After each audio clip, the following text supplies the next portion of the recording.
looking, particularly for yourself? You came off a really strong season last year. How's your pre-season been? Yeah, it's been good. Probably done a little bit less this year. Getting a bit older these days, so just trying to manage his body a bit more. But yeah, it's been good. I'm feeling good. Had a bit of a trot on the weekend and felt good. So I'll play a few more minutes this Sunday and slowly build for round one. Is that Horse's suggestion that does he come to you, or do you come to him in terms of managing your training roster? Oh, it's a bit of both. I think it's medical staff, it's Horse, it's me, how I'm feeling as well. So it's sort of a combination of all areas. How's your mate Ali going? Is he going to be right for this weekend? I'm not too. He seems to be training all right. So I guess after training, Horse will make a decision. I'm not too sure. What have you made of Ali's development as a player, and what do you expect from him this year? Oh, look, he made huge inroads last year. He was fantastic for us, and even training. He's been back for a few weeks training now, and he's shown his ability in certain drills that he's capable of being a pretty special player.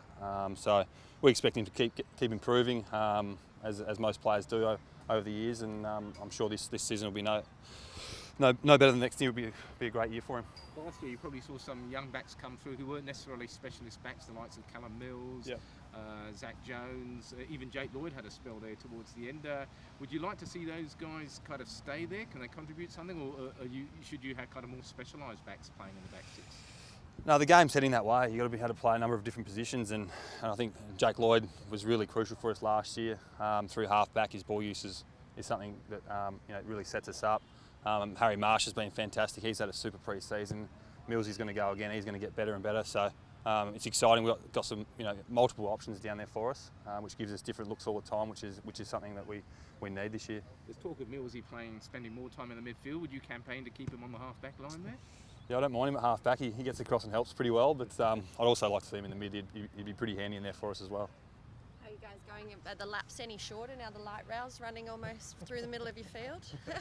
Unfortunately, they moved this boundary across a bit further, but they do feel a little bit longer actually. Year by year they get longer for me, but not too much different. Itching to get in on the SCG though when cricket's finished finally? Yeah, absolutely. It's unfortunate we can't get out there yet, but it's always nice once we can get out there and get on the home deck and get right into it. It's going to be a different looking team round one, given that Xavier and Tom aren't here, and you've also lost Macca and now Isaac and a couple of others. That's a lot of changes in a short period of time. You're confident you've got the depth to deal with that? Yeah, absolutely. As I said before, we've got multiple options. We've got Millsy and Lloydie and guys like that can even go through half 40 if they have to.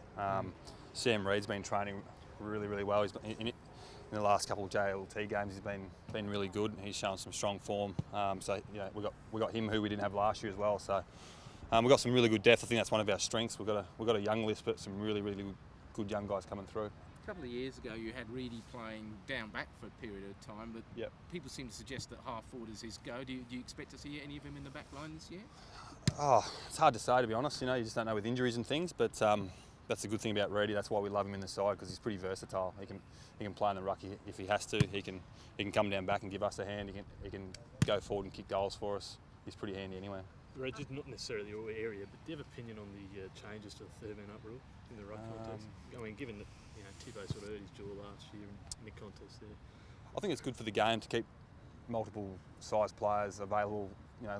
But having the availability of tall players being kept in the game, I think that's good. I think that's healthy for the game. It allows many different types of body types to play the game as juniors and to come through in the AFL. So I think that's good for the game in some ways. And obviously probably a safety thing. It was becoming more and more evident that teams were doing the third man up and guys getting kneed at times. So I think there's positives to it, and I don't think it'll change too much. Isaac's here today, no sharing drink bottles or anything?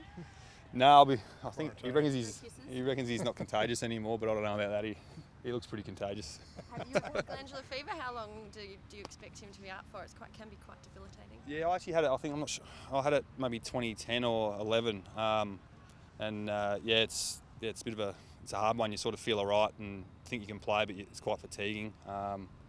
And sort of you have periods where you feel good and then you can feel quite ordinary. I think you get a bit of an inflamed spleen or liver or something. I'm not too sure which one it is, but so hopefully he'll be on the mend as quick as we want him back in the side as soon as he can. But as long as he's fit and healthy, and that's the main thing at this stage.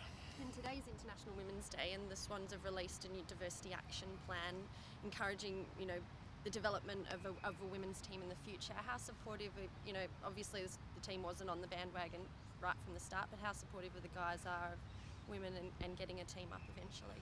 Yeah, I think you know we are on the bandwagon, to be honest. That we do want a women's side. It's just the availability of space, infrastructure, and things like that. So it's a time thing, and then we're really excited. I think the club's planning to, you know, in that planning stages, and the sooner we can get it, the better. I know obviously Teddy didn't play for about the last half of last season. Do you kind of miss your old partner down there? Because you guys played together for the best part of a decade down back, holding down those key positions. Yeah, it was. I suppose the transitioning phase was probably more so last year than this year, because he probably missed the back half of the year. So that was probably more of a transitional phase for me. That was probably where it was a bit of a change. But yeah, look, it's been good. With, you know, obviously Teddy's moved on now and things, but we've got some young guys coming through. So I'm really enjoying that learning phase and teaching guys and helping them develop as players as well. So yeah, obviously you miss him, but you know, you've got to keep moving. And footy moves pretty quick. So yeah.